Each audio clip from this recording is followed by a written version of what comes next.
Hello everyone. So my name is Yuvraj Singh Khurana, studying in MBBS Second Pro from GMC Amritsar या medico पाजी। And today हम start करने वाले topic that is deep cervical fascia, जिसमें हमने main 4 इसके layers पढ़नी है। वैसे 6 होते हैं बट 4 हमने मेन पढ़नी है, that is investing layer, pretracheal fascia, pre vertebral fascia and carotid sheath. So let's start with a thought. One apple fell and the whole world knew the meaning of gravity. Yet million of bodies fall and no one knows the meaning of humanity. So it's a very beautiful thought. लोग ना सिर्फ humanity शब्द बड़ा उनको लगता है, अच्छा लगता है कि हाँ हम बड़े ह्यूमैनिटी है, हमें बहुत दया आती है दूसरों पे, एनिमल्स पे एंड ह्यूमंस पे, बट ऐसा कुछ नहीं है, ठीक है। They are just showing off. जो रियली केयर करते हैं, आप चाहे रियल लाइफ में भी देख लेना, बहुत कम है। आप चाहे खुद ऐसे हो, मैं भी ऐसा हूँ, but I am becoming a better version of me. एक जो मर्जी हो यार, एक जो ह्यूमैनिटी है ना, एक काइंडनेस है, वो हमेशा रहनी चाहिए आपके। इतने वॉर्स हो रहे हैं, कितने बंदे जा रहे हैं, ख़त्म हो रहे हैं, एनिमल्स को लोग मार रहे हैं, है ना। एंड आपको लगता है कि जस्ट मैं ऐसे ही बोल रहा हूँ, but it hurts me, literally it hurts me.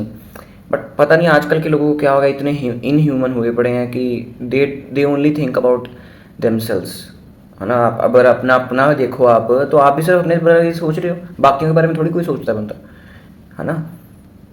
जो गरीब है, जो क्या कहते हैं उसको, निहत्ता है बेचारा, कुछ कर नहीं पा रहा है, कंट्रोल में नहीं है उसके, तो उसके बारे में कौन सोचता है। एनिमल्स अपनी वॉइस नहीं रख पाते, उनके बारे में कितना का दुनिया सोचती है। सो तभी तो ह्यूमैनिटी एक हर बंदे में होनी चाहिए, तभी एक कंप्लीट इंसान बन पाओगे यार, ठीक है। चलो, सो डीप सर्वाइकल फेशिया है, जिसको हम फेशिया कोलाई भी बोलते हैं। आज की वीडियो डीप सर्वाइकल फेशिया है, फेशिया कोलाई भी बोलते हैं इसको। It is condensed. जो हमारा डीप सर्वाइकल फेशिया है ना, ये 6 लेयर्स से बेसिकली बना है। Investing, pre tracheal, pre vertebral, carotid and buccopharyngeal fascia and pharyngobasilar fascia, ठीक है। Buccopharyngeal fascia and pharyngobasilar fascia, ये 2 तो इतने इंपॉर्टेंट नहीं है, बाकी ये 4 बहुत इंपॉर्टेंट है, जिसमें से investing layer and carotid sheath पे अलग क्वेश्चन आता है, ठीक है। या तो डीप सर्वाइकल फेशिया का इकट्ठा आएगा, तो आपको इसने 6 लेयर के नाम लिखने हैं और 4 को एक्सप्लेन करना है। या तो इन्वेस्टिंग लेयर पे क्वेश्चन आ सकते हैं, तो कैरोटिड शीथ पे आ सकता है। So let's start. तो ये मैंने क्या बनाना है अब, it is a TS of the neck area, ठीक है। बेसिकली हम इसको देखते हैं C7 के एरिया पे, C7 वर्टिब्रा होता है ना, उस लेवल पे। तो मैं C7 के वर्टिब्रा पे जब TS लूंगा, एक नेक का हमारा C7 वर्टिब्रा के लेवल पे, तो मुझे क्या क्या दिखेगा। हम ये देख रहे हैं TS ले रहे हैं, हॉरिजॉन्टली बंदे को काटा है, और हम सुपीरियर देख रहे हैं, ऊपर से देख रहे हैं। तो क्या क्या हमें दिखेगा, तो आप मेरे साथ ड्रॉ करोगे अभी साथ साथ। तो सबसे पहले 2 आगे मुझे मसल्स दिखेंगी दोनों साइड पे, और 2 मसल्स पीछे दिखेंगी, ठीक है, जिसको हम अगली वीडियो में और डिटेल में पढ़ेंगे, दैट आर ट्रायंगल्स। अगली वीडियो मेरी ट्रायंगल्स पे होगी, इंटीरियर पोस्टीरियर, ठीक है। तो ये 2 मसल कौन कौन सी हैं, this is sternocleidomastoid and this is trapezius. तो दोनों साइड, इस साइड भी ट्रेपीजियस है और इस साइड स्टर्नोक्लीडोमास्टोइड है, ठीक है। इन दोनों को कवर कौन कर रहा है, ये मेरा कवर कर रहा है investing layer. So this is my investing layer. जो मेरी इन्वेस्टिंग लेयर है ना, ये पूरी मेरी नेक को कवर कर रही है। मैं ब्लैक आउटलाइन मैंने बनाई है ये साइड पे, है ना, ये मैंने बनाया, ये भी इन्वेस्टिंग लेयर ही है। और ये जो स्टर्नोक्लीडोमास्टोइड एंड ट्रेपीजियस को कवर कर रही है, ये भी मेरी क्या है, इन्वेस्टिंग लेयर ही है। सो ब्लैक कलर का जो भी मैंने बनाया, that is investing layer till now. Next is oesophagus. Oesophagus कैसे, ईसोफेगस के आगे क्या पड़ा होता है, ट्रेकिया। सो ये मेरी ईसोफेगस पड़ी, ये मेरा आगे ट्रेकिया पड़ा हुआ है, और ट्रेकिया के आगे क्या पड़ा होता है मेरा, जो मेरी फ्यूचर वीडियो होगी, दैट इज थायराइड ग्लैंड। सो ऐसे मैं अपना थायराइड ग्लैंड बना लूंगा। इट्स वेरी, बुक में इसको काफी कॉम्प्लिकेटेड दिया होता है डायग्राम को, but it's very easy. And next उसके बाद जो मेरी मसल्स, और जो muscles are related to trachea के जो आगे पड़ी हैं, जो नेक की मसल्स हैं, दीज आर स्ट्रैप मसल्स। इनको क्या बोलते हैं, स्ट्रैप मसल्स। ये स्ट्रैप मसल्स क्या होती हैं, इंफ्राहायोइड मसल्स। तो नेक्स्ट वीडियो मेरी इंफ्राहायोइड स्ट्रैप मसल्स पे ही है, ठीक है। दीज आर एनक्लोज्ड बाय, अब ये देखो जो मेरा प्री ट्रेकियल है, प्री ट्रेकियल का मतलब है ट्रेकिया के आगे जो है, दैट इज प्री ट्रेकियल। तो प्री ट्रेकियल में मेरा ये आ रहा है, स्ट्रैप मसल्स को एनक्लोज कर रहा है एंड मेरे थायराइड ग्लैंड को एनक्लोज कर रहा है मेरा प्री ट्रेकियल फेशिया, ठीक है। मैं इसको लेबल कर देता हूं। ये क्या था मेरा, ये था मेरा investing layer and this was what, investing layer, जो मेरा स्टर्नोक्लीडोमास्टोइड एंड नेक को कवर कर रहा है लाइक अ कॉलम। एंड ये मेरी स्ट्रैप मसल्स थी, है ना। और इन ये दोनों, ये क्या है मेरा, that is pre tracheal fascia, pre tracheal fascia, ठीक है। बाकी हम इसको लेबल कर लेते हैं और अच्छी तरह से। ये क्या था मेरी strap muscles, that is infrahyoid muscles. So these are strap muscles and this is thyroid gland and this is trachea. अब ट्रेकिया के पीछे क्या पड़ा है मेरी, oesophagus. So this is oesophagus. Okay, और ईसोफेगस के भी पीछे क्या पड़ा हुआ है हमारी, vertebra, that is C7 vertebra. तो ये मैं अपना C7 वर्टिब्रा बना रहा हूं रफली. ठीक है, तो C7 वर्टिब्रा को कौन एनक्लोज कर रहा है, that is pre vertebral fascia, जो वर्टिब्रा के रिलेटेड है, that is pre vertebral fascia. तो अभी हमने 3 लेयर पढ़ ली. इन्वेस्टिंग हमने इधर देख ली, प्री ट्रेकियल फेशिया देख लिया, प्री वर्टिब्रल फेशिया देख लिया. तो ये मेरा क्या है अब, pre vertebral fascia. Okay okay, अब मेरी क्या बच गया है, that is last layer is carotid sheath. So अब मैं बनाऊंगा कैरोटिड शीथ. तो कैरोटिड शीथ कैसी पड़ी होती है, किस कलर से बनाए इसको, पिंक से बना रखते हैं. सो कैरोटिड शीथ ऐसे पड़ी है मेरी, ये देख रहे हो. तो carotid sheath is lying laterally. ठीक है, तो ये बनती किससे carotid sheath, carotid sheath is formed by all 3 layers of the deep cervical fascia, that is investing layer, pretracheal layer and prevertebral. ये देखो, ये मेरी क्या है, प्री ट्रेकियल लेयर से कैरोटिड शीथ बन रही है, प्री इन्वेस्टिंग लेयर से बन रही है एंड प्री वर्टिब्रल फेशिया से बन रही है. देख रहे हो, देख रहे हो कितना सुंदर डायग्राम बन गया. सो दिस इज कैरोटिड शीथ. तो क्या है ये मेरी कैरोटिड शीथ. कैरोटिड शीथ इसको लिख लो, वैसे तो मैंने नोट्स में लिखा है, आगे जब कैरोटिड शीथ डिटेल में पढ़ा रहा हूं तो बड़ा अभी के लिए लिखो. Carotid sheath is formed by all 3 layers of the deep cervical fascia, that is investing layer, pretracheal layer and pre vertebral layer. Fascia या लेयर जो मर्जी हो. तो समझ आ गया, diagram is very beautiful and depicts everything. Okay, अब ये हमने चारों देख लिए. सो अब हम इसको चारों को डिटेल में पढ़ेंगे. ठीक है, थोड़ा सा बक्कोफेरेंजियल फेशिया भी देखेंगे. So investing layer lies deep to the platysma and surrounds the neck like a collar. So platysma आपको पता है, it's a facial muscle surrounding the covering the neck. ठीक है, and supplied by the cervical branch of the facial nerve. And attachments क्या क्या है investing layer की, that is base of the skull, superiorly base of the skull. बिल्कुल collar जैसे है कि पूरे नेक को कवर कर रही है. तो superiorly किसके साथ अटैच होगी, to the base of skull. Posterior पीछे किससे अटैच होगी, to the external occipital protuberance, superior nuchal line and ligamentum nuchae. Ligamentum nuchae क्या होता है मैं आपको फेरिंग्स में पढ़ाऊंगा. Ligamentum nuchae is a central ligament formed by the constrictors. Constrictor muscles होती हैं हमारी फेरिंग्स की. तो अभी के लिए आप external occipital protuberance and superior nuchal line याद रखो. इमेजिन करो कि कॉलर है ना, कॉलर पहले सुपीरियरली अटैच्ड होगा by to the base of skull, posteriorly to the occipital protuberance and superior nuchal lines. Inferiorly नीचे आ जाओ. अब नीचे पीछे किससे अटैच होगा, नीचे स्पाइन ऑफ द स्कैपुला है ना, स्पाइन ऑफ स्कैपुला होता है, उसका एक्रोमियन प्रोसेस. ये इंफीरियरली में क्या होगा, इंफीरियरली में ये जो है दो, दैट इज पोस्टीरो. पहले दो हैं ये मेरे पोस्टीरियर है, spine of scapula and acromion process are the postero inferior surfaces. क्या है ये मेरे पोस्टीरो इंफीरियर सर्फेसेस. एंड जो क्लेविकल है that is antero inferior attachment दे रहा है इन्वेस्टिंग लेयर को. एंड एंटीरियरली क्या है मेरी, हायोइड बोन. हायोइड बोन आपने सभी ने देखी होगी, तो देख लेना. ये हमारी स्टर्नम एंड बेस मैंडिबल के बीच में एक नेक में बोन पड़ी है. नेक में नहीं बोलूंगा, रिलेटेड टू द स्कल पड़ी होती है, बट स्कल से अलग बोन है ये hyoid bone, very very important. तो इसके ऊपर जो मसल्स होती हैं इसको हम सुप्रा हायोइड मसल्स बोल देते हैं, जो इसके नीचे होती हैं इसको हम इंफ्रा हायोइड मसल बोल देते हैं. ठीक है, तो उस पर अलग वीडियो हमारी कल होगी. ठीक है, तो इन्वेस्टिंग लेयर की अटैचमेंट समझ आ गई. सुपीरियर, पोस्टीरियर, इंफीरियरली में भी postero inferior, that is first to spine of scapula and acromion process, and clavicle is antero inferior and anterior is hyoid bone. अब फीचर्स क्या क्या है इन्वेस्टिंग लेयर के, ये बड़ा इंपॉर्टेंट फीचर है कि रूल ऑफ 2 लगता है इसमें. रूल ऑफ 2 क्या है कि दो चीजों को एनक्लोज कर रही है इन्वेस्टिंग में, दो चीजों को अपने अंदर रखा हुआ है इसने. तो 2 मसल्स जो हमने पढ़ लिया दिस डायग्राम में, that is sternocleidomastoid and trapezius. Sternocleidomastoid and trapezius. Okay, next जो 2 चीजों को कर रही है that is parotid gland and submandibular gland. अभी मैं इसका डायग्राम आपको दिखाता हूं. वैसे तो मैंने इसको एक्सप्लेन कर दिया था पैरोटिड ग्लैंड में, आपने वीडियो देखी नहीं होगी, I don't know. And submandibular gland को भी इनक्लोज करती है. 2 spaces suprasternal and supra clavicular. Don't worry, हमने इसको सबको डिटेल में पढ़ना है. एंड 2 लिगामेंट्स, ये 2 लिगामेंट मैं डिटेल में नहीं पढ़ाऊंगा क्योंकि मैंने इसको पहले पढ़ा दिया है, that is stylomandibular ligament and sphenomandibular ligament. ये मैंने कहां पर पढ़ा है आपको, that is in TMJ. So they are supporting their false ligaments, they are accessory ligaments, they are modified ligaments formed from the investing layer. मैंने तब भी आपको बताया था कि investing layer से बनता है मेरा TMJ के false ligaments या modified ligament. ठीक है। एंड दो पुलीज होती हैं, डायगैस्ट्रिक एंड ओमोहॉइड। अब डायगैस्ट्रिक होता है ना, digastric and omohyoid are muscles basically. तो इनकी ना दो बेलीज होती हैं, इंटीरियर, डायगैस्ट्रिक की दो बेली होती है, interior and posterior, and omohyoid की होती है सुपीरियर एंड इंफीरियर। तो इन दोनों के बीच में एक पुली होती है, मतलब एक इंटीरियर खत्म हो रही है तो आगे पोस्टीरियर शुरू हो रही है, इन दोनों के बीच में एक पुली है, इन दोनों के बीच में एक जगह है जो इनको खींच के रख रहा है मसल को, so that is known as pulley. So that two pulleys are formed by the investing layer of the omohyoid and digastric. Digastric is divided into anterior and posterior and omohyoid is divided into superior and inferior. ये भी हम अगली video में और अच्छी तरह देखेंगे। So अभी जो हमने दो चीजें डिटेल में पढ़नी है, एक ये sternocleidomastoid trapezius वाला मैंने इस डायग्राम में आपको बता दिया कि दो इनको इनक्लोज कर रही है। ये parotid gland and submandibular gland को कैसे इनक्लोज करती है अभी भी बता देता हूं मैं, ठीक है। बट ये मैंने पेरोटिड ग्लैंड में आपको करवा दिया था, बट आज फिर मैं बता देता हूं, उसी का मैं स्क्रीनशॉट लेके आया हूं। And suprasternal and supraclavicular space हमने मेन डिटेल में पढ़नी है, ठीक है। तो let's start with suprasternal space which is also known as burner space. चलो हम देखते हैं सुप्रास्टर्नल स्पेस, इसको बर्न स्पेस बोलते हैं। तो सुप्रास्टर्नल स्पेस अगर आपने अपनी देखनी है तो अपना थंब उठाओ, उठा लिया थंब, आप उसको रख के आपने अपना क्लेविकल, जो दो क्लेविकल हैं, दो क्लेविकल के बिल्कुल सेंटर में, मतलब दो क्लेविकल मीडियल साइड पे जहां मीट कर रहे हैं, तो आप यहां पर एक डिप्रेशन फील करोगे जो बिल्कुल स्टर्नम के ऊपर है। तो इसलिए स्पेस का नाम हो गया सुप्रास्टर्नल स्पेस। की मेनुब्रियम होता है ना, स्टर्नम के तीन पार्ट्स होते हैं, manubrium, body and xiphoid process. तो मेनुब्रियम के जस्ट ऊपर जो स्पेस है, दो क्लेविकल्स जहां आके मर्ज हो रहे हैं, but there is a space खाली, दैट इज सुप्रास्टर्नल स्पेस।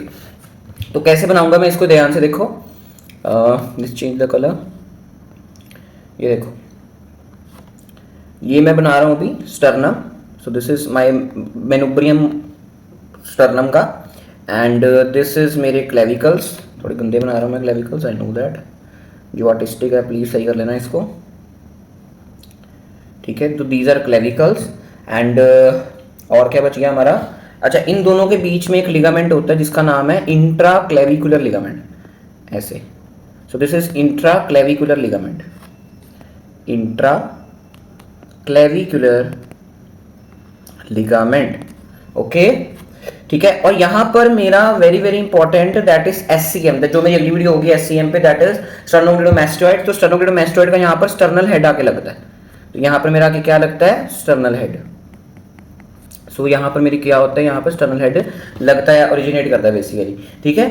और यहां पर मेरी सारी पूरी सुप्रास्टर्नल स्पेस होगी, this is what my suprasternal space. और ये क्या है मेरा, that is sternal head of SCM, और ये क्या है मेरा, clavicle, and this is what manubrium of sternum, ठीक है। और यहां से ऊपर वेरी वेरी इंपॉर्टेंट जो मेन इधर पढ़ना है हमने, that is anterior jugular vein यहां आती है लाइक दिस, और इन दोनों के बीच में क्या बनता है मेरा, jugular Venus arch. This is very very important, इसका फिजियो में भी आप इसका सिग्निफिकेंस देखोगे, ठीक है। ये जुगुलर वीनस आर्च ऐसे मेरी बनती है। So what is this, this is jugular Venus arch, और ये क्या है मेरा, that is anterior jugular vein, ठीक है। और कुछ मेरे यहाँ पर लिम्फ नोड्स पड़े होते हैं, वो मैं इधर ड्रॉ कर देता हूँ, ऐसे लिम्फ नोड्स पड़े हुए हैं मेरे। तो these are lymph nodes, simple, आपने इनका स्पेशल कोई नेम आपने याद रखना, सुप्रास्टर्नल लिम्फ नोड्स इनको बोलते हैं। तो I am writing lymph node, suprasternal lymph nodes भी लिख सकते हो। ये मेरी होगी सुप्रास्टर्नल स्पेस, ये मेरा सारी इन्वेस्टिंग लेयर कवर कर रही है। मैं क्यों इसको पढ़ रहा हूँ यहाँ पर, क्योंकि मेरी investing layer is covering this space, ठीक है। और एससीएम एंड ट्रेपीजियस को तो कर ही रही है। Next is supraclavicular space. तो सुप्राक्लेविकुलर स्पेस कैसे, सुप्राक्लेविकुलर मतलब क्लेविकल के ऊपर है, ठीक है। अपने क्लेविकल को हाथ लगाओगे, थोड़ी सी ऊपर हल्की सी जगह फील होगी, it's very less, I know that, but जैसे सुप्रास्टर्नल स्पेस होती है ना बड़ी प्रोमिनेंट सी, वैसे supraclavicular space is not so prominent. तो अब मैं इस डायग्राम को बना के सिरा हूं, ध्यान से सुनना, ध्यान से देखना, सॉरी, और बनाओ साथ साथ मेरे, ठीक है। ये डायग्राम वेरी वेरी इंपॉर्टेंट, सबसे डायग्राम इंपॉर्टेंट यही वाला है जो मैं बनाने जा रहा हूं, दैट इज सुप्राक्लेविकुलर स्पेस। तो ये मेरा क्लेविकल है, ये मैंने क्लेविकल को कैसे देख रहा हूं, मैंने बंदे को कैसे काटा, बीच में से काटा और साइड से मैं देख रहा हूं। सो this is a side view of the clavicle of the suprasternal space, ठीक है। साइड व्यू से बड़ा अच्छा दिखता है हमें, ठीक है। तो साइड व्यू लिख लेना डायग्राम के साथ। तो ये मेरी आगे बड़ी सी मसल कौन पड़ी होती है जो क्लेविकल पे अटैच होती है, मैंने अपर लिम्ब में पढ़ाया है, दैट इज पी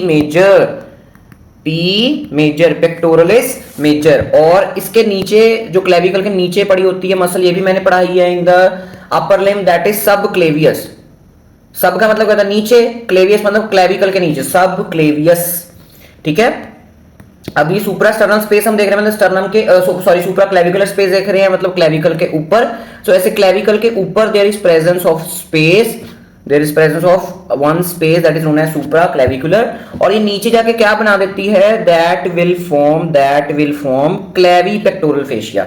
अब क्लेवी पेक्टोरल फेशिया भी मैंने अपर लिम्ब में आपको करवाया, ठीक है। So this is clavipectoral fascia, but this is main मेरी सुप्रा क्लेविकुलर स्पेस। तो इसमें से very very important structure is passing on, जो मेरे नेक का सबसे इंपॉर्टेंट स्ट्रक्चर है, that is external jugular vein which drains into subclavian vein. So this is what मेरी एक्सटर्नल जुगुलर वेन। अब एक्सटर्नल जुगुलर वेन को मैं इतना बड़ा बड़ा बार बार नहीं लिखूंगा, मैं इसको ईजीवी लिखूंगा हर बारी। और ये कहां ड्रेन करती है, मेरी सब क्लेवियन वेन में। अब इसकी जो क्लिनिकल है ना वो बहुत ज्यादा इंपॉर्टेंट है, मैं अभी आपको आगे बताता हूँ। ये हाँ डिवीजन, ठीक है। इसकी clinical is very very important, इसलिए इसका डायग्राम बड़ा इंपॉर्टेंट हो जाता है। सो इसका हम अच्छी तरह डायग्राम इसको ड्रॉ करो सुप्रा क्लेविकुलर स्पेस का, देन आई विल अभी 5 मिनट बाद में इसकी आपको क्लिनिकल बता रहा हूँ, ठीक है, कि इसकी क्लिनिकल इज एक्स्ट्रा इंपॉर्टेंट, ठीक है। चलो, अब ये investing layer encloses the parotid gland, ये मैंने पेरोटिड ग्लैंड वाली वीडियो का ही, अपनी वीडियो का ही स्क्रीनशॉट इधर लगा दिया, ठीक है। तो इसमें मेरा क्या क्या दिख रहा है आपको कि ये मेरा पेरोटिड ग्लैंड पड़ा है, ठीक है। ये इन्वेस्टिंग लेयर टिम्पैनिक प्लेट मैंने पीछे पड़ी है एंड जाइगोमेटिक आर्च आगे पड़ी है। तो इन दोनों को, इसलिए जाइगोमेटिक आर्च का जो एरिया है इसको मैं सुपरफिशियल लैमिना बोल रहा हूँ, और ये जो मेरा पीछे वाला area that is known as deep lamina of the investing layer. इससे क्या मेरा पैदा हो रहा है, stylomandibular ligament which is the false accessory modified ligament of the TMJ। So superficial lamina it blends with masseter and anteriorly forms a perotido-masseteric fascia। ये सारा मैंने पेरोटिड में आपको करवा दिया। इसका fascia is extra important formed by the investing layer, देख रहे हो ऐसे investing layer is forming। चलो इसको ड्रॉ कर सकते हो आप, ठीक है। वैसे पेरोटिड ग्लैंड में मेन है, बट इधर भी आप ड्रॉ कर ही लो। Next is investing layer enclosing the submandibular gland, two salivary glands it is enclosing, first was parotid and second is submandibular। so ये मैं कैसे डायग्राम बनाया, ये देखो, ये मेरा क्या है, ये मेरा मैंडिबल है, ठीक है। मैंडिबल के ऊपर ऐसे दांत लगा हुआ है और इसके बीच में से कैनाल होते हुए जा रहा है, that is known as mandibular canal with inferior alveolar nerve and vessels. अब इंफीरियर एल्वेओलर वेसल किसकी ब्रांच है, फ्यूचर वीडियोस में आपको पता लगेगा, बट अभी के लिए आप रखो कि मैंडिबल के बीच में से there is mandibular canal is going on and उसका जो कंटेंट होता है that is inferior alveolar vessels and nerve. तो सब मैंडिबुलर ग्लैंड को कवर कर रहा है मेरा इन्वेस्टिंग लेयर। तो इन्वेस्टिंग लेयर जो मेरा कवर कर रहा है उसका भी एक सुपरफिशियल लैमिना होता है एंड एक डीप लैमिना होता है। तो deep lamina and superficial lamina covers the submandibular gland thoroughly, पूरे साइडों से कर रहा है, ठीक है, ठीक है जी, समझ आ गया। इसको ड्रॉ करो, सबमैंडिबुलर ग्लैंड को ऐसे इनक्लोज कर रहा है क्योंकि सबमैंडिबुलर मैंडिबल के नीचे है एंड दिस इज पेरोटिड, ठीक है, this is parotid, okay. Next इसकी क्लिनिकल इज एक्स्ट्रा इंपॉर्टेंट, ध्यान से सुनना। पहली तो सोखी सी क्लिनिकल की पेरोटिड ग्लैंड का जो स्वेलिंग्स होती है that is painful due to underlying parotid fascia. ये तो मैंने आपको पेरोटिड ग्लैंड में भी करवा दिया था। So parotid gland swellings are painful due to underlying nature of the parotid fascia that is deep lamina basically. Next is this is very very important, air embolism. So air embolism क्या होता है, ध्यान से सुनना, ध्यान से अभी 2 minute के लिए दोबारा अपनी कंसंट्रेशन वापस लेके आओ। So division of external jugular vein in supraclavicular space may cause air embolism and death when injured because cut ends of the veins are prevented from contraction as fascia don't allow vein to retract। So simple सी line है कि suppose करो मेरे नेक पे किसी ने वार किया, मेरा दुश्मन आया तो उसमें मेरे गर्दन पे ना सीधा वो छुरा खोल दिया, तो उसकी वजह से क्या होगा, उस इंजरी की वजह से मेरी जो एक्सटर्नल जुगुलर वेन है can be damaged. So if it is damage, उसमें क्या होगी, जो एनवायरनमेंट से एयर अंदर जा रही है, ठीक है, वो एयर अंदर चली जाएगी। एयर एम्बोलिज्म बोलते हैं। एम्बोलिज्म आप शब्द जो ना एम्बोलिज्म जो है पढ़ोगे, this is very very important. Embolism आप बेसिकली अगले साल पैथो में डिटेल में पढ़ोगे। एम्बोलिज्म, फैट एम्बोलिज्म होता है, एमनियोटिक फ्लूइड एम्बोलिज्म होता है और बहुत सारे एम्बोलिज्म होते हैं। Embolism is basically undesirable particle which you can say goes into the blood circulation। so air embolism हो जाता है, एयर के जो बबल्स हैं with that goes into the external jugular vein, क्योंकि external jugular vein can't retract, अपनी वो वापस कॉन्ट्रैक्ट नहीं हो पाती है, अपनी जगह पे वापस नहीं आ पाती है, तो उसकी वजह से क्या होता है, there is air embolism due to injury to the neck if external jugular vein is damage and it is highly fatal, क्योंकि वो जो एयर एम्बोलिज्म, जो एयर का मॉलिक्यूल अंदर गया है, वो किसी भी ऑर्गन में जाके, ब्रेन में जाके पंगा डाल सकता है, लंग में जाके पंगा डाल सकता है। तो पर्सन क्या हो सकता है, there will be dyspnoea if the air embolus goes into the lung. अगर वो ब्रेन में चला गया है तो और पंगा पड़ जाएगा। So this is known as air embolism, it's highly fatal condition. Next is pretracheal fascia. Pretracheal fascia कौन सा फेशिया था, जो मेरा आगे पड़ा था to the trachea. So pre attachment या superiorly hyoid bone inferiorly blends with the arch of aorta and pericardium. इसका मैं डायग्राम ड्रॉ करता हूं, ध्यान से देखना। सो ये मेरी क्या, ये भी मैं कैसे देख रहा हूं, साइड से इस डायग्राम को देख रहा हूं, साइड व्यू ही है। ये मेरा हायोइड बोन है and this is my what, thyroid gland, ठीक है। अब जो मेरा प्रीट्रेकियल फेशिया से हायोइड बोन से सुपीरियरली किससे अटैच्ड है, हायोइड बोन से अटैच्ड है ना सुपीरियरली प्रीट्रेकियल। सो ऐसे हायोइड बोन से आया, थायराइड के आसपास ऐसे कैप्सूल बनाया, फॉल्स कैप्सूल बनाया and it goes to the, ऐसे पेरिकार्डियम में जाके क्या हो गया, ब्लेंड हो गया, फाइब्रस पेरिकार्डियम में जाके ब्लेंड हो गया। सो this is very very important. But और इसने पीछे क्या दिया है, पीछे किसके साथ अटैच हो गया है, क्रिकॉइड कार्टिलेज के साथ। ये क्या, क्रिकॉइड कार्टिलेज के ऊपर क्या होता है, थायराइड कार्टिलेज। हमारे ना दो कार्टिलेज बेसिकली मेन हमारी गर्दन में पड़े हैं। आपने एडम्स एप्पल नाम सुना होगा, एडम्स एप्पल क्या होता है, मेल्स में जो थायराइड कार्टिलेज होता है ना वो प्रोमिनेंट हो जाता है। ये कार्टिलेजेस मैं आपको डिटेल लैरिंग्स में पढ़ाऊंगा, थायराइड एंड क्रिकॉइड। सो ये क्रिकॉइड कार्टिलेज नीचे होता है थायराइड कार्टिलेज के, और ये क्या है, this is hyoid bone and what is this is thyroid gland. And ये जो मेरी लेयर है, this is false capsule and this is fibrous pericardium के साथ वो क्या हो जाती है, ब्लेंड हो जाती है। फाइब्रस पेरिकार्डियम के साथ क्या हो जाती है, ब्लेंड हो जाती है। And this is very very important structure, this is suspensory ligament of Berry. ये बड़ा इंपॉर्टेंट स्ट्रक्चर है, suspensory ligament of Berry. It's extension of the pretracheal fascia which connects with the cricoid cartilage, ठीक है। ये मेरा जो भी cream colour से बनाया दैट इज प्रीट्रेकियल फेशिया। तो ये मेरा साइड व्यू से ऐसा था, बट मैं जब इसको टीएस देख रहा था और ऊपर से देख रहा था तो कुछ ऐसा मेरा दिख रहा था, देख रहे हो ना, दिस। एंड ये स्ट्रैप मसल्स को कवर कर रहा है, ओके। स्ट्रैप मसल्स जैसे आगे बढ़ी होंगी ना, उसको कवर करता है। तो स्ट्रैप मसल्स इतनी जरूरी नहीं है, ठीक है, इस डायग्राम में वैसे जरूरी है। सो सस्पेंसिव लिगामेंट ऑफ बेरी क्या होता है, इट्स वेरी, इसकी क्लिनिकल भी बहुत इंपॉर्टेंट है कि posterior layer of the false thyroid capsule, ये देख रहे हो, ये फॉल्स थायराइड कैप्सूल है, इसकी पोस्टीरियर लेयर से सस्पेंसिव लिगामेंट ऑफ बेरी मेरा पैदा हो रहा है। So posterior layer of the false side capsule is attached to the cricoid cartilage on the either side, ठीक है, दोनों साइड से अटैच है। इस डायग्राम में एक डायग्राम पर दोनों साइड से, ऐसे दोनों साइड से अटैच्ड है of the by suspensive ligament of Berry. This is very very important and इसकी क्लिनिकल बहुत इंपॉर्टेंट है। अब सपोज करो आपको इतना पता है कि जब मैं वाटर पीता हूं या मैं कोई खाना खाता हूं, स्वेलोइंग करता हूं, तो बेसिकली मेरा क्रिकॉइड कार्टिलेज हिलता है during the deglutition, that is swallowing. cricoid cartilage moves leading to the moving of thyroid gland, हाँ है ना। अगर मेरा क्रिकॉइड ऊपर नीचे हो रहा है during the swallowing, during the drinking water और एनी ड्रिंक, तो उसकी वजह से क्या होगा, मेरा क्रिकॉइड हिलेगा। क्रिकॉइड हिलने की वजह से मेरा क्या होगा, सस्पेंसिव लिगामेंट ऑफ बेरी हिलेगा। उसकी वजह से मेरा क्या होगा, ये थायराइड ग्लैंड भी हिलेगा, ठीक है।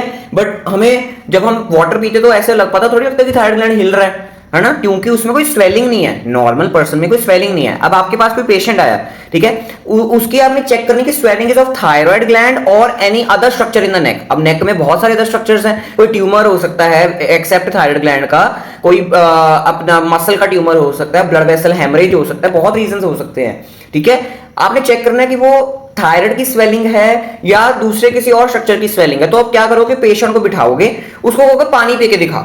अगर वो स्वेलिंग हिल रही है, अगर वो स्वेलिंग पानी पीते पीते हिल रही है, तो वो कौन सी स्वेलिंग होगी, तो वो कौन सी होगी, दैट विल बी थायराइड, क्योंकि पानी पीने से क्रिकॉइड कार्टिलेज हिलेगा, क्रिकॉइड कार्टिलेज हिलने से सस्पेंसिव लिगामेंट ऑफ बेरी हिलेगा, सस्पेंसिव लिगामेंट ऑफ बेरी हिलने से जो स्वेलिंग है इन थायराइड ग्लैंड वो हिलेगी, क्योंकि दे आर कनेक्टेड।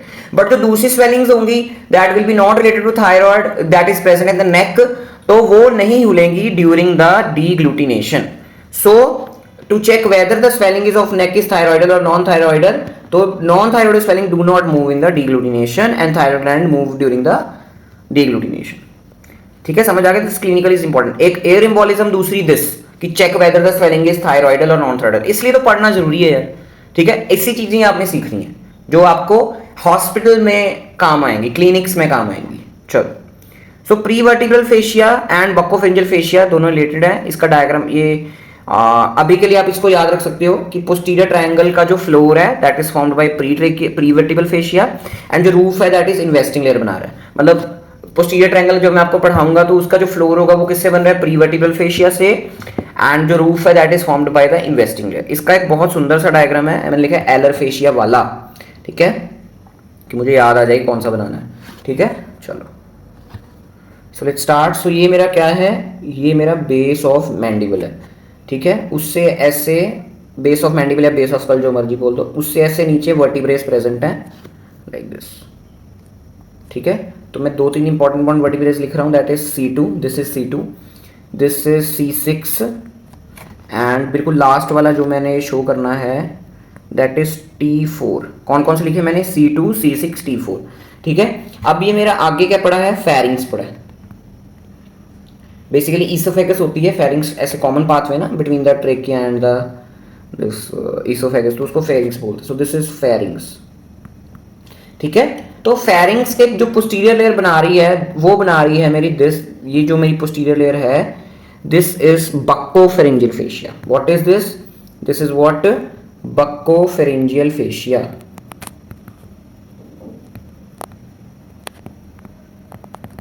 ओके। अब मैंने जो स्टार्टिंग में आपको बोला था कि ये प्री वर्टिब्रल लेयर होती है, वो कौन सी होगी, प्री वर्टिब्रल, जो वर्टिब्रे इसके आगे प्रेजेंट है, दिस इज वर्टिब्रा, तो इसके आगे जो लेयर प्रेजेंट होगी that will be pre vertebral fascia. So this is what pre vertebral fascia. अच्छी तरह बनाता हूं, pre vertebral fascia, try to draw with different colours, ठीक है। जो प्री वर्टिब्रल फेशिया है उसकी जो इंटीरियर लेयर होती है that is known as alar fascia या एलार फेशिया, ठीक है। अब इसका डायग्राम ड्रॉ करते हैं कि ये बक्कोफेरेंजियल थी, this will be pre vertebral fascia, और ये क्या था, this was interior layer of pre vertebral fascia known as alar fascia या एलर फेशिया, जो मर्जी बोल दो, मैं एलार बोलता हूँ, ठीक है। So alar fascia merges with the buccopharyngeal fascia between C6 and T4। ये देख रहे हो, ये जो मेरा ये एलार फेशिया ये बक्कोफेरेंजियल फेशिया से मिल रहा है at the C6 level two T4। अब बाद में इकट्ठे हो जाएंगे दोनों, देख रहे हो, ऐसे बाद में ऐसे इकट्ठे हो जाएंगे, तो उसमें दोनों कलर मिक्स कर देता हूँ, ठीक है।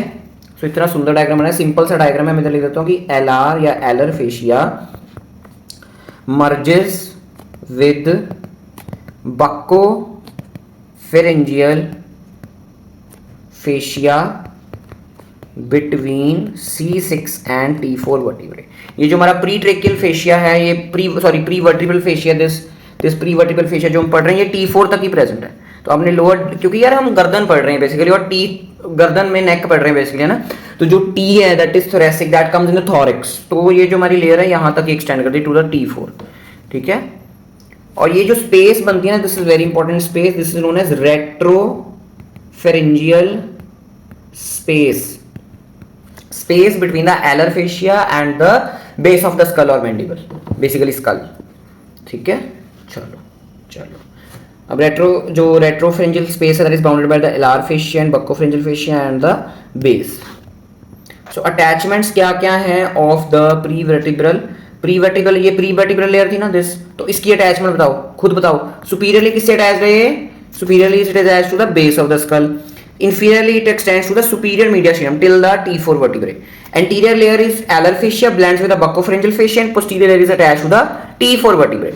Anteriorly separated from the pharynx and buccopharyngeal fascia by retropharyngeal space.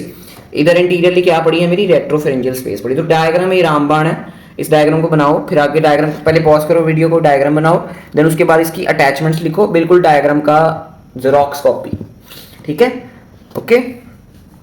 Base of skull superiorly, inferiorly superior mediastinum, anterior layer is alar fascia which blends with buccopharyngeal fascia, posterior T4 तक जा रही है, and anteriorly retropharyngeal space है। Anteriorly आप सिर्फ simple लिख सकते हो कि retropharyngeal space है, इतनी बड़ी लाइन लिखनी ना लिखो चाहे, बट आप इतना जोड़ सकते हो कि retropharyngeal space पड़ी है हमारी आगे। सो ये क्या है, ये आपको ये भी डायग्राम अपने नोट्स में ड्रॉ करना है अच्छी तरह।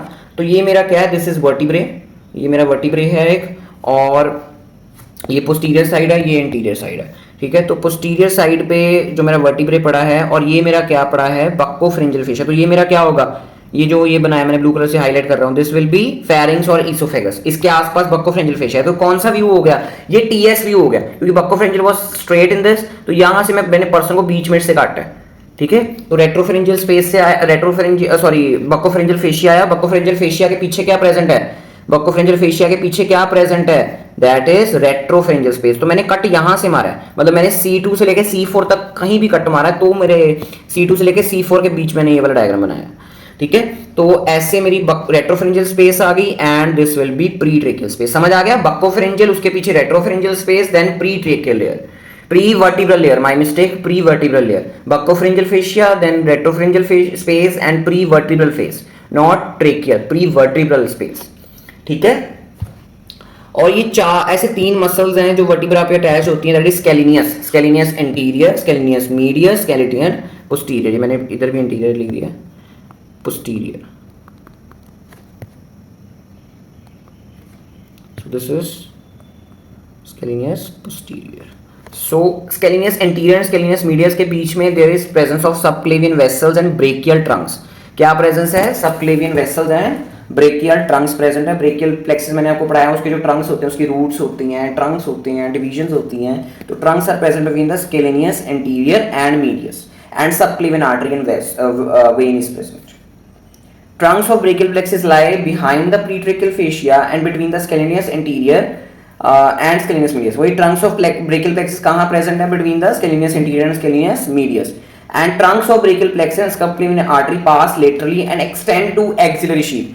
These अब यहाँ से and यहाँ से ये दोनों साइड से किससे अटैच है, axillary sheath in our axilla, basically upper limb, तो उससे अटैच है। तो यहाँ पर कोई भी इंफेक्शन होगी तो वो एक्सिलरी शीथ में जा सकती है, या एक्सिलरी शीथ की कोई इंफेक्शन होगी तो वो यहाँ पर आ सकती है। तो बिकॉज बोथ आर कम्युनिकेटिंग, तो axillary sheath is communicating with pre vertebral fascia. Clinical neck infections behind pre vertebral fascia such as TB pus produced as result may extend into various direction। अगर laterally क्या present है, axillary sheath, तो infection axillary sheath में चलेगी। नीचे क्या present था, superior मीडियसिनम, देख रहे हो, inferiorly it extends to the superior mediastinum. तो इतनी खतरनाक हो सकती है प्री वर्टिब्रल फेशिया की इंफेक्शन की सुपीरियर मीडियसिनम तक पहुंच गई। सुपीरियर मीडियसिनम क्या होता है, it's a space where different vital organs of our thorax is located। thorax में पढ़ेंगे मीडियसिनम्स क्या होते हैं, सब स्पेसेस ऑफ द thorax। इसमें सुपीरियर मीडियसिनम होता है, एंटीरियर मीडियसिनम होता है, मिडिल मीडियसिनम होता है, पोस्टीरियर मीडियसिनम होता है, ठीक है। तो मीडियसिनम्स में आपको पढ़ाऊंगा मैं। इंफीरियरली सुपीरियर मीडियसिनम एंड सुपीरियर मीडियसिनम से आगे किसमें पास हो जाएगा, टू द पोस्टीरियर मीडियसिनम, ठीक है। नेक्स्ट इज कैरोटिड शीथ, बहुत ही simple topic and important one. So carotid sheath is a fibro condensation of the fibroareolar tissue around the main vessels of the neck। neck में जो main vessels जा रही हैं, that is ICA internal carotid artery, vagus 10th cranial nerve and IGV that is internal jugular vein। दोनों internal है, internal carotid artery, internal jugular vein and vagus। इन तीनों के आसपास there is a sheath known as carotid sheath। और मैंने starting में ही आपको बताया it is formed by the pretracheal layer, prevertebral layer and investing layer। मैंने डायग्राम दिखाया था ना, investing, pretracheal and prevertebral, ऐसे, ओके। प्रीट्रेकियल, ये देखो प्रीट्रेकियल से आ रही है, देन कम्स द इन्वेस्टिंग और प्रीवर्टिब्रल से, देख रहे हो, इस इन तीनों से ऐसे कैरोटिड शीथ बन रही है। और कंटेंट मैंने इसका आपको बता ही दिया, अभी इसका डायग्राम भी बना देता हूँ और क्लैरिटी हो जाएगी आपको। सो इसका एक्सटेंड क्या है, फ्रॉम आर्च ऑफ एओर्टा, नीचे आर्च ऑफ एओर्टा थोरैक्स से शुरू होकर पूरा बेस ऑफ स्कल तक ये एक्सटेंड करता है। Very very important, base of skull में भी कहां तक, कैरोटिड कैनाल तक, ये आपने याद रखना है। कहां से शुरू हो रहा है, आर्च ऑफ एओर्टा से शुरू होकर कहां तक जा रहा है, बेस ऑफ स्कल तक जा रहा है। Carotid canal for IC and jugular foramen for the IJV. Carotid canal में आईसीए पास हो रही है एंड जुगुलर फोरामेन में मेरा आईजीवी प्रेजेंट है, इंटरनल जुगुलर वेन। तो उन दोनों के आसपास प्रेजेंट है, from arch of aorta to base of skull. Base of skull में दो foramens, carotid canal and jugular foramen. ये आपने फोरामेन्स पढ़े होंगे इन डी हॉल। अब मैं इसका डायग्राम बना रहा हूँ, डोंट वरी, स्क्रीन कलर से बनाते हैं। तो ऐसे मैं कैरोटिड शीथ बना रहा हूँ from the arch of aorta to the base of school.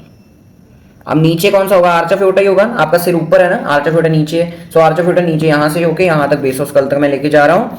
और जो मैंने मेन बनाना है, जो आपको मेन शो करना है, that is common carotid artery I, ठीक है। वन सेकेंड,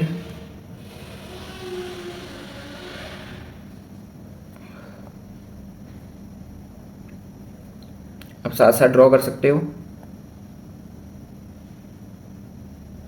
ये मेरी क्या है, common carotid artery, this is what, common carotid artery. और जो बाहर प्रेजेंट है कॉमन कैरोटिड आर्टरी के आगे टू फर्दर ब्रांचेस हैं, that is external carotid artery and internal carotid artery. दो so internal carotid artery is present in the carotid sheath, ठीक है। कुछ कुछ पार्ट ऑफ कॉमन कैरोटिड भी होता है, but main is internal carotid artery, ठीक है, क्योंकि ये सारी मेरी इंटरनल कैरोटिड आर्टरी ही बेसिकली है, ठीक है। कुछ part of common carotid artery is present in the carotid sheath. Next is vagus, तो ऐसी मेरी वेगस प्रेजेंट है, ठीक है। एंड जो अगला स्ट्रक्चर मैंने कौन सा बोला था, that was internal jugular vein. So this is मेरी internal jugular vein. So simple सा डायग्राम है, बट एक्स्ट्रा इंपॉर्टेंट है for exams. Carotid sheath is extra extra extra important for exams, I am saying again and again. इसको तो आप छोड़ के जा ही नहीं सकते। कैरोटिड शीथ है, इन्वेस्टिंग लेयर तो छोड़ के जानी ही नहीं है, दो लेयर्स तो आपने। बाकियों की क्लिनिकल बड़ी इंपॉर्टेंट है ना। अब जो थायराइड वाली स्वेलिंग्स वाला था वो किसकी clinical, that is of pre tracheal fascia, तो अब उसको भी नहीं छोड़ के जा सकते, इसलिए आपको सब कुछ ही पढ़ना पड़ेगा डीप सर्वाइकल फेशिया का। कई बार डीप सर्वाइकल फेशिया का डायरेक्ट 12 मार्क्स का क्वेश्चन आ जाता है, तो इसमें बहुत सारा कंटेंट है लिखने को, तो आप सबको सब कुछ छोड़ के नहीं जाना। फाइनल्स के लिए तो कुछ छोड़ के नहीं जाते, जो खासकर PYQ है वो तो खासकर, ये नहीं कि अपने हिसाब से तुक्के लगा रहे हो और पेपर में हो गया पंगा, ठीक है। सो कुछ है अपने ऐसे छोड़ के नहीं जाना जो 10 ईयर में आया हुआ है, ठीक है। What was this? लेबलिंग रह गई हमारी। This is vagus and this is IGV। तो कैसे प्रेजेंट है, पहले internal carotid artery, then vagus, then IGV, ऐसे मेरा सीक्वेंस प्रेजेंट है, ठीक है। अब वेगस ने भी ऊपर क्रेनियल होकर नीचे एब्डोमेन में पैरासिम्पैथेटिक सप्लाई देनी, तो वो कैरोटिड शीथ से होते हुए जाती है। अब इंटीरियर पोस्टीरियर रिलेशंस क्या होते हैं, ये देखो, ये मेरी कैरोटिड शीथ है, ये मैंने ऊपर से देख रहा हूँ इसको, it's a TS and it's a superior view, TS and superior view है ये, ठीक है। तो बीच में क्या प्रेजेंट है, सबसे पहले तो प्रेजेंट है मेरी internal carotid artery, then side में क्या प्रेजेंट है मेरा IGV, that is internal jugular vein, and centre में क्या प्रेजेंट है मेरी वेगस, ठीक है। अब इंटीरियर पोस्टीरियर रिलेशन में क्या मैंने आपको बताना है कि आगे जो प्रेजेंट है that is anteriorly is present ansa cervicalis. Ansa cervicalis पे मैं अलग वीडियो बनाऊंगा। Ansa cervicalis is related to the 12th cranial nerve, hypoglossal nerve, ठीक है। So this is anteriorly present ansa cervicalis, don't worry, जब मैं 12th nerve पढ़ाऊंगा hypoglossal nerve तब आपको एंसा सर्वाइकैलिस बताऊंगा। And ansa cervicalis is very very important for theory also and for competitive exams both. And जो पीछे मेरा present है that is sympathetic chain. Sympathetic chain का भी बहुत इंपॉर्टेंट वो clinical, that is Horner syndrome. जो पंजाब के बच्चे हैं उनको मैं बता दूं, इस साल हॉर्नर सिंड्रोम पे 5 मार्क्स का क्वेश्चन आया है, that is related to sympathetic chain. ये भी मैं आपको डिटेल में कराऊंगा, sympathetic chain and Horner syndrome. This is posterior relation. जो अंसा सर्वाइकैलिस है ना, it is adherent to the this sheath, ये चिपकी हुई है शीथ के साथ, बट जो sympathetic chain it is not adherent, ये पोस्टीरियरली प्रेजेंट है बट ये शीथ के साथ चिपकी नहीं हुई है, ठीक है। So carotid sheath is very very important question. चलो, so important question, long question आ सकता है डीप सर्वाइकल फेशिया में, उसके फीचर्स, लेयर्स एंड अप्लाइड पे 10 12 15 मार्क्स का। डीप सर्वाइकल फेशिया पे अगर शॉर्ट क्वेश्चन आ रहा है तो क्या बनाओगे, सबसे पहला डायग्राम, सबसे पहला डायग्राम आपने पूरे एक पेज का ये बना के आना है, दिस, ये सारा डीप सर्वाइकल फेशिया का सारा वो बता रहा है। और बाकी 6 लेयर्स नाम लिखने हैं, उसमें से 4 लेयर्स को थोड़ा थोड़ा एक्सप्लेन करना है, क्योंकि 5 to 6 मार्क्स का क्वेश्चन होता है, तो 2-3 पेजेस से ज्यादा नहीं भरने, क्योंकि बाकी पेपर भी करना होता है, तो इसके बारे में थोड़ा लेयर बता दो, बाकी ये डायग्राम अपन पूरा बना के आना है। अगर डीप सर्वाइकल फेशिया पे 5 मार्क्स का क्वेश्चन पूछना है तो वही वाला डायग्राम वो एक्सपेक्ट कर रहे हैं examiner. Short question on the investing layer, ठीक है, इन्वेस्टिंग लेयर पे अलग क्वेश्चन भी आ सकता है, इसमें अपनी सारी इन्वेस्टिंग लेयर को एक्सप्लेन करना है। Suprasternal space and supraclavicular, very very important spaces. Carotid sheath and suspensive ligament of Berry पे 3 मार्क्स का क्वेश्चन बड़े आराम से आ सकता है, क्योंकि वो क्या पूछना चाहते हैं, वो ये पूछना चाहते हैं कि थायराइड स्वेलिंग्स हिलती हैं with deglutition due to attachment with the cricoid cartilage. Which layer of the deep cervical fascia extend into thorax and blend with the fibrous pericardium? कौन fibrous pericardium के साथ कर रही थी, ये देखो, है ना, कौन सी लेयर थी, this is pretracheal layer. So pretracheal investing layer encloses sternocleidomastoid and trapezius को कर रही है, ओमोहायोइड एंड डायगैस्ट्रिक को करती है। सो डायगैस्ट्रिक आएगा इधर, माइलोहायोइड तो कर रही नहीं थी, ये ओमोहायोइड को कर रही थी। एंड स्केलिनियस इंटीरियर मीडिया तो ये तो बिल्कुल ही नहीं है, तो प्री वर्टिब्रल कर रही है layer enclose, pre vertebral fascia enclose कर रहा था scalenus interior and scalenus medius को। Retropharyngeal space is located between the is located in the buccopharyngeal fascia and alar fascia. ये डायग्राम मैंने अच्छी तरह करवा दिया आपको। Clinical case, a 28 year old male, हमारी वीडियो में मेल का नाम क्या होता है? Chandu. So Chandu presented to emergency department after motorcycle accident. ध्यान से मोटरसाइकिल चलाया करो, ये देख लो नहीं तो ऐसे पंगे पड़ सकते हैं। अभी देखो क्या क्या होता है। He has a deep laceration on the right side of his neck. कहां पर इंजरी हुई है? On the right side of the neck, just superficial to the sternocleidomastoid. He is conscious but anxious. He is also dyspnoeic, सांस लेने में problem हो रही है उसको, ठीक है। The wound is gaping with visible bleeding and some air bubbles are noted. Air bubbles note हुए हैं एंड विजिबल ब्लीडिंग है। He suddenly becomes unresponsive with fall in blood pressure. Air bubbles हो रहे हैं तो एयर एम्बोलिज्म हो गया है। किस में? नेक में इंजरी हुई है, एयर एम्बोलिज्म।